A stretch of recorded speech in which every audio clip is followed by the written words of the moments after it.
Hi అండి. అందరూ ఎలా ఉన్నారు? బాగున్నారా? నేనైతే చాలా బాగున్నా. This is Sirisha. Welcome back to my channel. ఇదైతే పిల్లలు స్కూల్ నుంచి వచ్చాక తీసానన్నమాట. ఈ చిన్న క్లిప్పు అయితే స్వీట్ కార్న్‌తో సలాడ్ చేశాను. వాళ్ళకి పెట్టానన్నమాట. చాలా బాగుందంట, తింటున్నారు. స్వీట్ కార్న్ సలాడ్ నేను ఆల్రెడీ ఒక షార్ట్ వీడియో తీసాను. లింకు మీకు కింద ఇస్తాను, వీడియో కింద. కావాలంటే ఒకసారి చెక్ చేయొచ్చు. టేస్ట్ అయితే చాలా బాగుంది. ఈ క్లిప్ అనేది ఈవినింగ్ తీసానమాట. నెక్స్ట్ మార్నింగ్ నుంచి నా రొటీన్ చూపిస్తాను. అయితే పిల్లలు లంచ్ బాక్స్‌కి పొటాటో ఫ్రై చేద్దామనుకుంటున్నా. కొంచెం డిఫరెంట్‌గా వాళ్ళు పొటాటో ఫ్రై కావాలని అడిగారు. అయితే పొటాటో ఫ్రై గురించి ఫస్ట్ తాలింపు అయితే పెట్టేసుకున్నాను. తాలింపు పెట్టేసుకున్నాక ఆనియన్స్ వేసి అయితే చేస్తున్నాను. ఎందుకంటే కొంచెం వాళ్ళకి కలుపుకోవడానికి ఈజీగా ఉండాలి కదా! అందుకు ఆనియన్స్ వేసి, చిల్లీస్ కూడా వేసి, ఇప్పుడు పొటాటో పీసెస్ వేసి, కొంచెం సాల్ట్ వేసి, అలాగే కారం, కొంచెం మెంతాకు పొడి, డ్రై మెంతాకు పొడి వేసి ఫ్రై అయితే చేస్తున్నాను. చాలా ఈజీగా చేసేసుకోవచ్చు. అయితే ఏంటంటే ఎక్కువగా పిల్లలు లంచ్ బాక్స్ ఖాళీగా ఇంటికి రావాలంటే కంపల్సరీ ఇటువంటి ఫ్రైలు అనమాట. లేకుంటే స్పెషల్ కర్రీస్ ఏదైనా సరే స్పెషల్గా చేసి పెట్టాలి. అప్పుడే లంచ్ బాక్స్ ఇంటికి ఖాళీగా వస్తుందనమాట. పిల్లలకి పొటాటో ఫ్రై అయితే చాలా ఇష్టంగా తింటారు కదా! కర్రీ కూడా తినరు. మా పిల్లలైతే ఫ్రైయే కావాలంటారు. సో, వాళ్ళకైతే ఫ్రై చేసి అయితే పెట్టేసాను.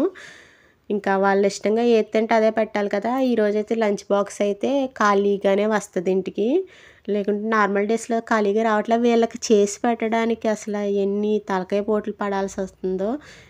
ప్రతీది ఇంకా వాళ్ళు ఇష్టంగా తినేదే చేసి పెడుతుంటే లంచ్ బాక్స్ ఖాళీగా వస్తుంది. లేకుంటే రావట్లేదనమాట. మళ్ళీ వెనక్కే తీసుకొస్తున్నారు.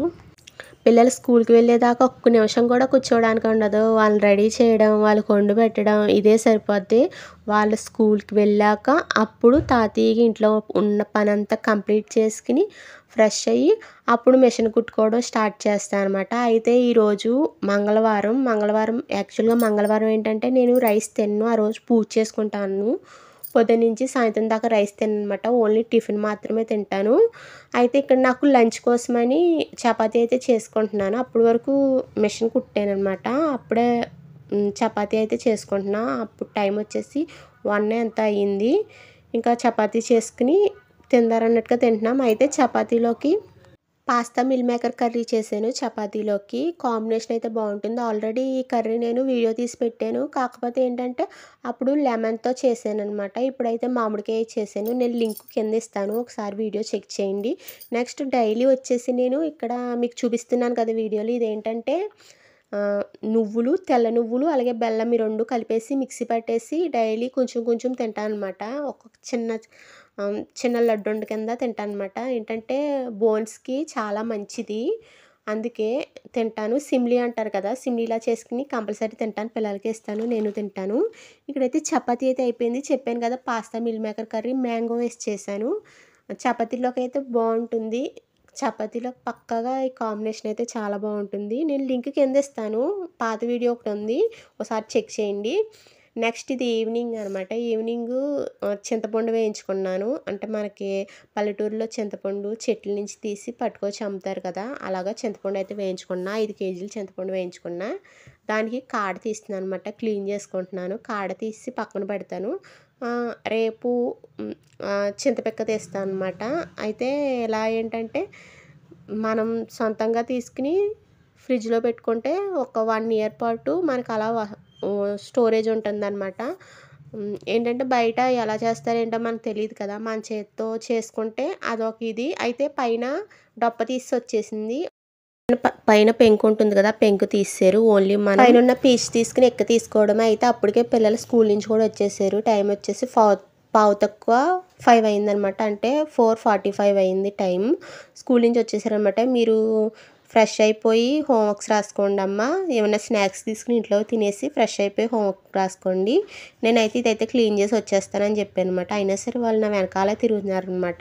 ఆగమ్మా, కాసేపు ఆగమ్మా, రెడీ అవుతామమ్మా, కాసేపు ఆగు అంటున్నారనమాట.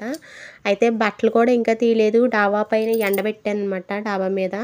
ఇంకా అక్కడే కూర్చుని తీసేస్తున్నాను. రేపు చింతపిక్క తీసుకుని ఇంకో 4 రోజులు ఎండబెట్టి స్టోర్ చేసుకుందారన్నట్టుగా. అయితే ఇలా చేసుకోవడం బెస్ట్ అండి. ఏంటంటే మనకి బయట ఎలా ఉంటుందో ఏంటో తెలీదు కదా! మనం శుభ్రంగా చేసుకుంటే కొంచెం నాకు ఓసీడీ ప్రాబ్లమ్ కూడా ఉంది. ఏంటంటే నాకు కొంచెం శుభ్రంగా ఉండాలనమాట. పాపం నా కూతుర్లు అసలు ఎంత హెల్ప్ చేస్తారో తెలుసండి నాకు. కొంచెం ఇది చేసి పెట్టండి అమ్మా అంటే టక్కున చేస్తారనమాట. ఎలాగైనా ఆడ ఆడపిల్లలు అంతేనండి, చేసి పెడతారు. చాలా హెల్ప్ చేస్తారు. ఇక్కడ మా రేష్మ గడైతే స్నానం చేసి వచ్చేసారనమాట. అయితే తను వెళ్ళింది, మా అరుణ వెళ్ళింది స్నానం చేయడానికి. ఇక్కడైతే మొత్తం అంతా క్లీన్ చేసేసాను చింతపండు. రేపు ఓన్లీ ఎక్క తీసుకోవడం మాత్రమే. ఇంకా తీసేసుకుని లోపలైతే పెట్టేసుకుంటున్నాను. మొత్తం ఇది వచ్చిందనమాట. పీచంతా తీస్తే, కాడ తీస్తే ఇది వచ్చింది. కాడ ఇంత కాడ వచ్చిందనమాట. 5 కేజీలు వేయించుకున్నాను అన్నాను కదా! 5 కేజీలకి ఇంత కాడ వచ్చింది. చాలా కష్టమండి ఎక్క తీయడం. కాకపోతే ఏంటంటే ఇంకా సంవత్సరం పొడుగుతా స్టోర్ చేసుకోవచ్చు కదా! ఫ్రిడ్జ్‌లో పెట్టుకుంటే మనకు నలుపు అనేది రాదు. ఇంకా సంవత్సరం పొడుగుతా స్టోర్ చేసుకోవచ్చు కదా అని అయితే ముందైతే తీసేసుకుని రెడీగా అయితే పెట్టుకున్నా. కొంచెం కష్టపడాలి. కష్టపడితే సంవత్సరం పొడుగుతా స్టోర్ చేసుకోవచ్చు కదా! అందుకోసం. సో, వీడియో అయితే ఇది చాలా సింపుల్‌గా చాలా స్మాల్ వీడియో అయితే పెడుతున్నాను. Thanks for watching.